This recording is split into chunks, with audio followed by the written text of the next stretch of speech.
This election has shown who we are as a country, and that racism is still very present today. We will end the sanctuary cities, cities that refuse to cooperate with federal authorities.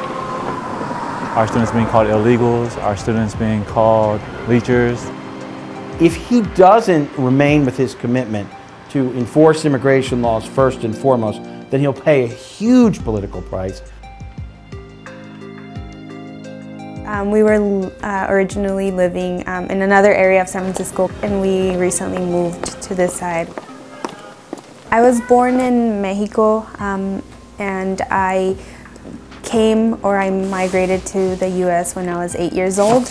I basically was brought in a car, and I was basically waved in because they didn't check documents as they do now. They didn't enforce it as much. I have DACA. DACA is an acronym for Deferred Action for Childhood Arrivals, and DACA is basically an executive order by the president under Obama's administration. And so what DACA does is it provides folks who entered before they were 16 years old and are currently under 31 years old. It gives them permission to remain in the country without fear of being targeted for deportation, and it gives us a work permit for 2 years, and so we have to renew it every 2 years. That is what the program does. Geen plek in Amerika waar het verzet tegen Trump zo groot is als in Californië. Met San Francisco als epicentrum van de onvermijdelijke clash tussen de federale en de lokale overheid. Er wonen hier naar schatting ruim 40.000 mensen zonder verblijfsvergunning. En de stad wil ze alle bescherming bieden die ze nodig hebben. You know, we as a community and society want people who are undocumented to feel comfortable so that they can, live their lives. What happens if a person's undocumented and they get into a traffic accident and they're afraid that the police are going to call the immigration authorities? Well, they'll run away. What happens to a domestic violence victim who is being beaten by her spouse or his spouse and is afraid to report it because they're going to get deported? Jeff Adachi leidt een team van pro-deo-advocaten in dienst van de stad. San Francisco is een zogeheten sanctuary city, een veilige haven die niet meewerkt aan deportaties. We might get a call from the immigration authorities saying, tell us all your clients who are undocumented so we can deport them.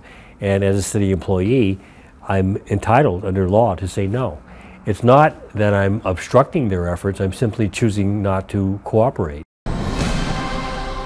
Breaking tonight, more names are joining a quickly growing list of Democratic mayors from some of America's biggest towns, all digging in their heels and vowing to fight President-elect Donald Trump on his pledge to crack down on so-called sanctuary cities. When someone is arrested and is in a jail run by the County of San Francisco, and that person is identified as a legal immigrant, and the Department of Homeland Security looks at that person and says, hey, would you hold him?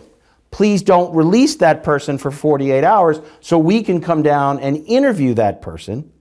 What the city of San Francisco says is, no, we're not only going to not hold him, we're not even going to tell you when we're going to release him. So you can't even be waiting for him or anything like that. That's what happened in the Kate Steinle case. De moord door een illegale immigrant zette het debat in San Francisco op scherp. Funeral services were held this evening for 32-year-old Catherine Steinle. Her loved ones remembering her as an avid traveler who loved connecting with people until her life was cut short a week ago. That's when Kate was shot and killed while in her father's arms. Police say by this man, Francisco Sanchez, an illegal immigrant who had been deported 5 times from this country and had racked up a string of felonies while in the U.S. The San Francisco sheriff had Sanchez in custody as recently as April, but released him pursuant to San Francisco's sanctuary city policy, where they have rules against handing over anyone to the feds who might be deported.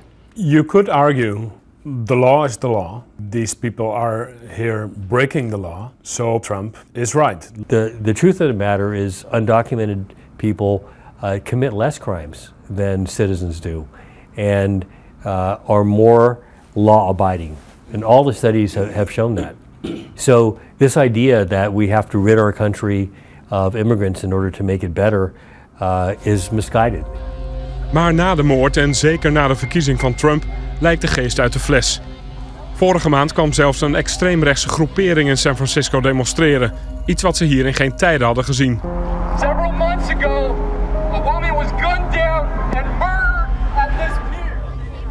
Dat het klimaat is veranderd merken ze ook op de Universiteit van Berkeley, waar een speciale afdeling zich ontfermt over studenten die geen verblijfsvergunning hebben.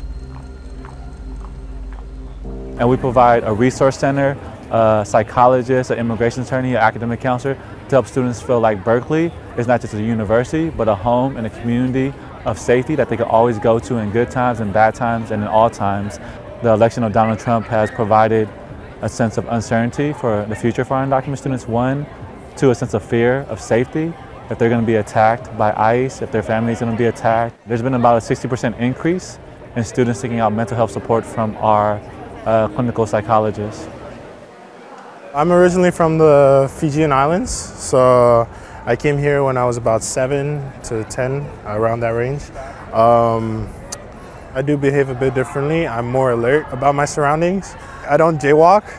I try and follow the rules. I even go so far as to drive very safe on the road. I try not to run any red lights by accident or hit Just any because cars. you don't want to be stopped. Yeah.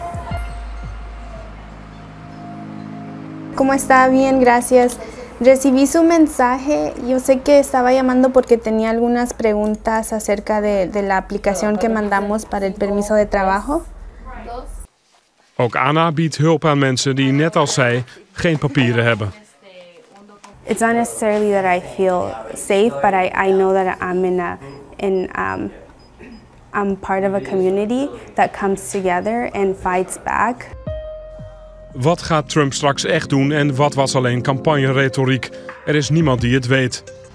Omdat Republikeinen gaan steeds vaker stemmen op om de federale geldkraan voor opstandige steden helemaal dicht te draaien. Secondly, if you have a kind of truly blatant situation, then maybe you might have to have criminal prosecution against some of the people who work in the jails or the mayor himself. I think the question of whether we're on a collision course with the Trump administration depends on who blinks first. I think that as a practical matter, to take all federal funding away from a city is a drastic measure that's going to hurt people regardless of their political persuasion. Will they do it? They probably would try to do it. But it's going to be a fight, and San Francisco, we're ready to fight.